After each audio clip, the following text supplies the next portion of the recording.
You clicked on this video because you want to make your very own mockup with realistic textures and contours just like this one here. So let's do just that. And first, I suggest that you make a folder for the mockup so everything is just neat and orderly. Now, you can apply this technique to just about anything from clothing to woodwork and to material like this fabric right here. I'm first going to save this Photoshop document as the mockup itself, because we're soon going to be making a displacement with a different file. And we're not only going to be working with displacements, by the way, there are several steps and elements to this amazing mockup outcome. So next, add a Gaussian blur to your design, and we want a blur that is very subtle and just takes the edge off the design, so to speak. This will help the next step function a lot better on your PSD mockup. So we're now going to save this as a different document and label it something like displace or displacement. Once that's saved, close it and open back up the original mockup document. Now, this is very important. You need to choose a color that matches close to your base layer. So for me, that's going to be white.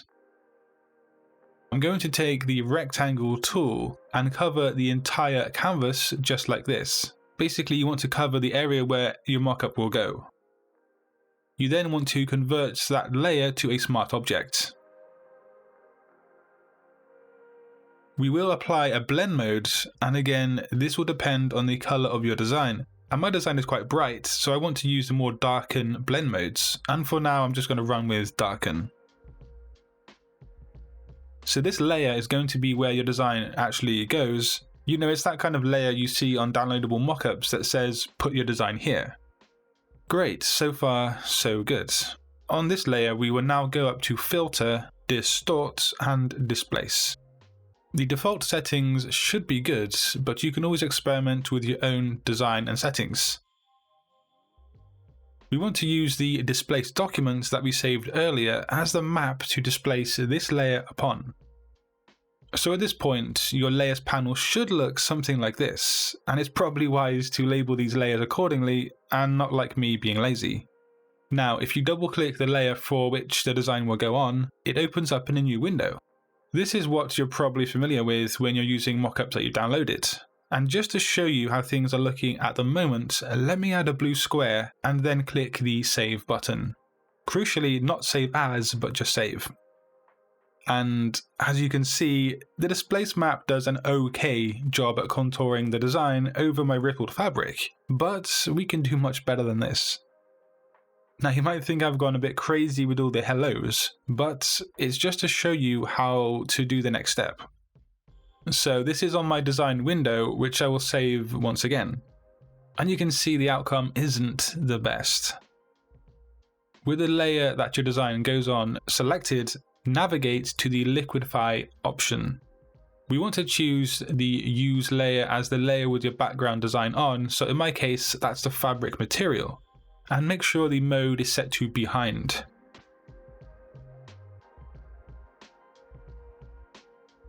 You can lower the opacity of the above design so you're able to see what you're actually doing, which is pretty helpful. And then of course, adjust the brush size and the pressure, and that pressure is basically just the intensity of the effect. What you want to do is to carefully and manually go around your design and change the layer so it matches the contours of your fabric or whatever you've got below. And I'm not going to lie, this does take time, but it offers the best results. You're not applying this effect to the text, rather to the layer the text is on. That means that anything saved onto this layer will actually have the same contouring effect. And as you can see here on my design, I'm just nudging things ever so slightly so the design itself looks neat and proper. And like I said, this will take a lot of time to do, but the outcome is totally worth it. And when you're finished, simply just click the OK button and the liquidify effect that you've just made will be applied to that layer. It's all about being neat and thinking about how the contour of the fabric will affect your design. By the way, I got the fabric image from unsplash.com. And then finally, you will hopefully end up with a realistic mockup that shows textures and contours. But if you do want to learn something else about the wonderful world of graphic design, just click a video on screen. And until next time guys, design your future today. Peace.